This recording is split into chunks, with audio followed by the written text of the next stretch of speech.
എൻ്റെ അടുത്ത് തന്നെ ഏതാണ്ടൊക്കെ ആ കാലഘട്ടത്തിൽ ഒരു 4-5 പെൺകുട്ടികൾ പരാതിയായിട്ട് വന്നു. പക്ഷെ അപ്പോൾ ചന്ദ്രൻ എന്നും പറഞ്ഞ ഒരു പ്രിൻസിപ്പൽ ഉണ്ടായിരുന്നു. അങ്ങേരോട് ഞാൻ വിളിച്ചു പറയും, ഇങ്ങനെ കോളേജിൽ ഇങ്ങനെയൊക്കെ പ്രശ്നമുണ്ട്, അങ്ങനെയാണെങ്കിൽ അന്വേഷിച്ചിട്ട് നിങ്ങൾ PTA ഭാഗമായിട്ട് നടപടിയെടുക്കണം, അധ്യാപകനെ സംബന്ധിച്ച് ഗവൺമെന്റിൽ അറിയിക്കണം എന്നെല്ലാം അന്ന് അവരോട് ആവശ്യപ്പെടാറുണ്ട്.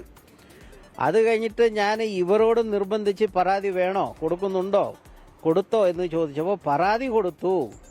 പക്ഷേ അത് വേണ്ട തരത്തിൽ നടപടിയിലേക്ക് ആകുന്നില്ല എന്ന് പറഞ്ഞതിന് ശേഷമാണ് ശരി ഞാനത് അന്വേഷിക്കാം എന്ന് മാത്രമേ പറഞ്ഞിട്ടുള്ളൂ.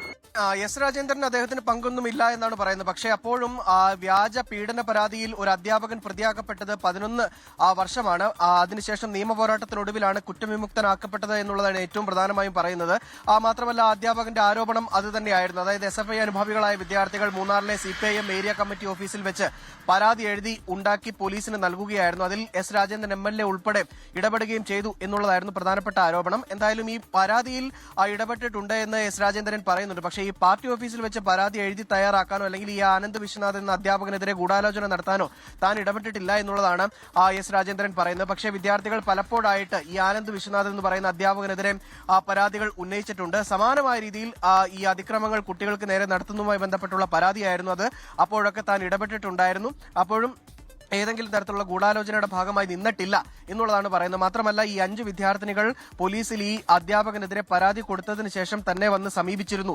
അതായത് ഈ പരാതി കൊടുത്തതിന് പിന്നാലെ മാനസികമായിട്ടും അല്ലാതെയും ഈ വിദ്യാർത്ഥികളെ ഈ അധ്യാപകൻ ഉപദ്രവിക്കുന്നു എന്ന് പറഞ്ഞുകൊണ്ടുള്ള പരാതിയുമായാണ് ഈ വിദ്യാർത്ഥികൾ രാജേന്ദ്രന്റെ അടുത്ത് എത്തിയത് എന്നുള്ളതാണ് ഈ രാജേന്ദ്രൻ പറയുന്നത്. പിന്നീട് അന്നത്തെ പ്രിൻസിപ്പളായിട്ടുള്ള ചന്ദ്രൻ എന്ന് പറയുന്ന അധ്യാപകനെ വിളിച്ച് ഈ പ്രശ്നം ഇങ്ങനെ ആവർത്തിക്കാൻ പാടില്ല, ഇത്തരത്തിൽ ഈ ആനന്ദ് വിശ്വനാഥൻ കുട്ടികളോട് പെരുമാറാൻ പാടില്ല എന്ന് നിർദ്ദേശം കൊടുത്തിരുന്നു. അല്ലാത്ത പക്ഷം യാതൊരു തരത്തിലുള്ള ഇടപെടലും നടത്തിയിട്ടില്ല എന്നുള്ളതാണ് ഈ എസ് രാജേന്ദ്രൻ പറഞ്ഞത്. എന്തായാലും ഇന്നലെ ഈ ആനന്ദ് വിശ്വനാഥൻ ഉന്നയിച്ച പ്രധാനപ്പെട്ട ആരോപണങ്ങളിലൊന്ന് എസ് രാജേന്ദ്രന്റെ ഗൂഢാലോചന ഈ തനിക്കെതിരെ ഉണ്ടായി എന്നുള്ളതായിരുന്നു. അത് പൂർണ്ണമായിട്ടും തള്ളുകയാണ് എസ് രാജേന്ദ്രൻ എന്നുള്ളതാണ് ഏറ്റവും പ്രധാനപ്പെട്ട കാര്യം.